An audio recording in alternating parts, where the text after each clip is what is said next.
Hey everyone, how's it going? I'm Mark. Welcome to my channel and welcome to my shop.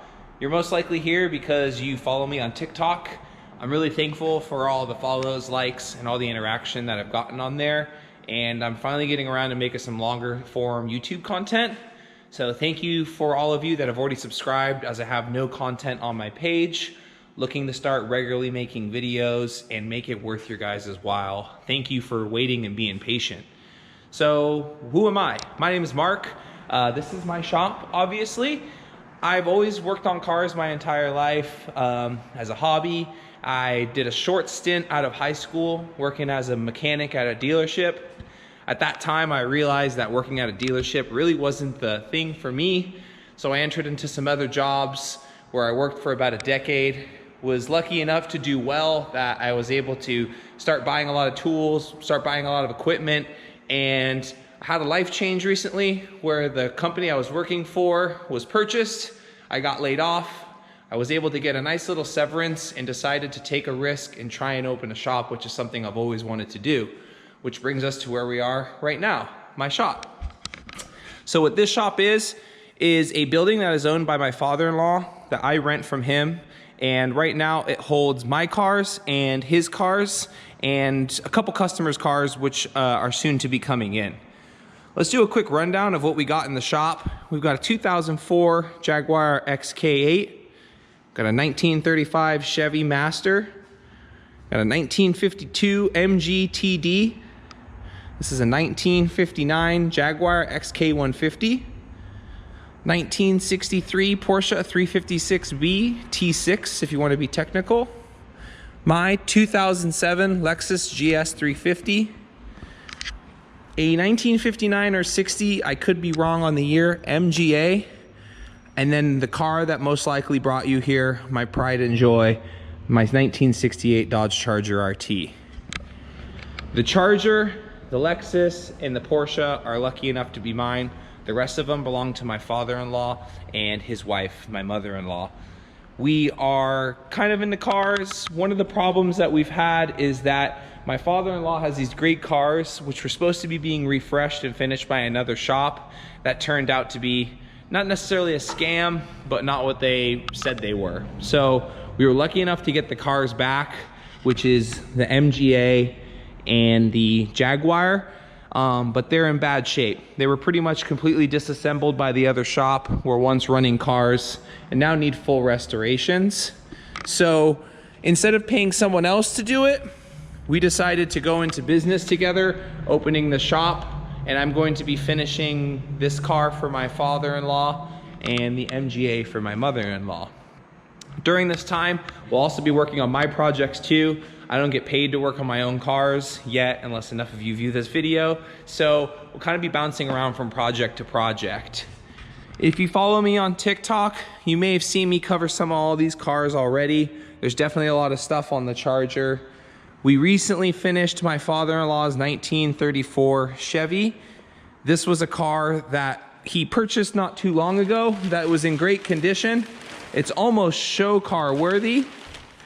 That basically we completely went through.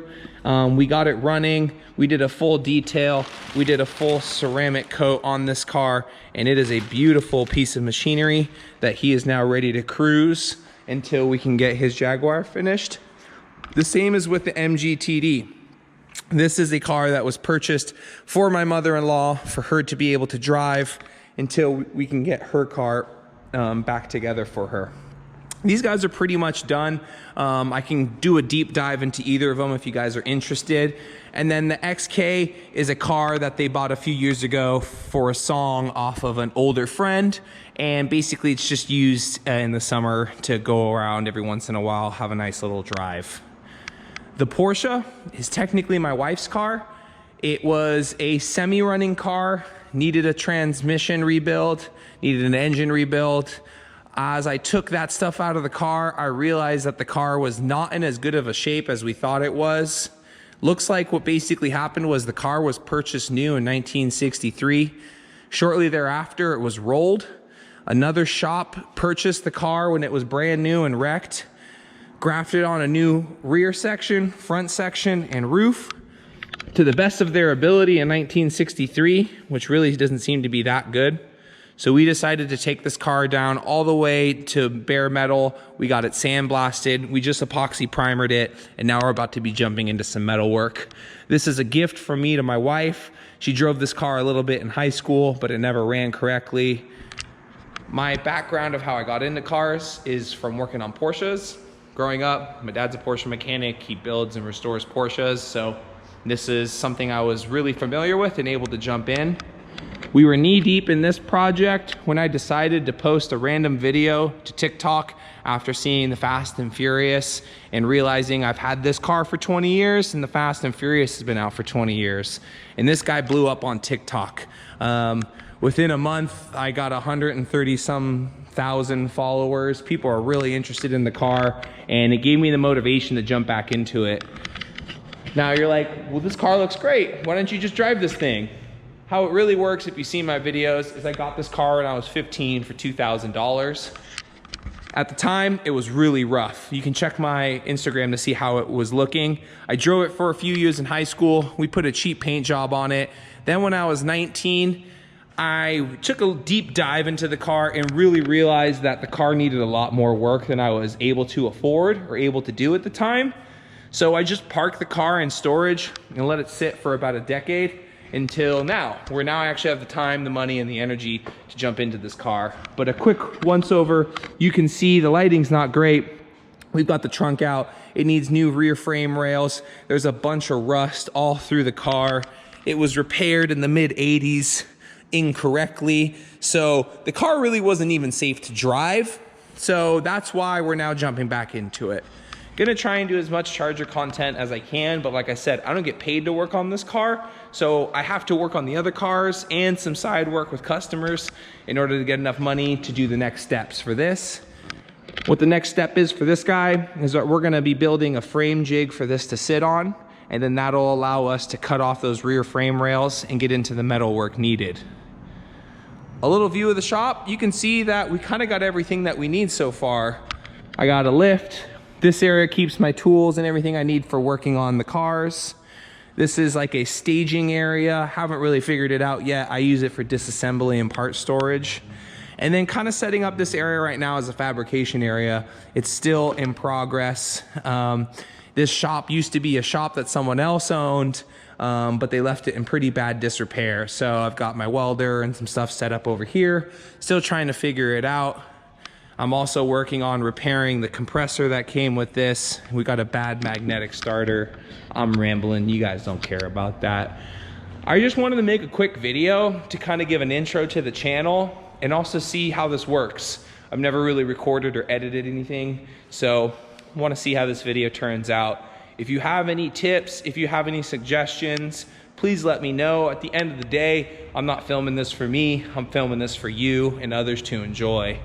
To give you a sneak peek of the first thing that we're gonna be really jumping into, I gotta finish my Lexus. So the Lexus has a lot of great parts on it. I bought this car. This was the first new car I ever bought when I got a good job in my 20s. It's got like 230-some thousand miles on it, and it's gone through a couple iterations, and it's entering into its final form.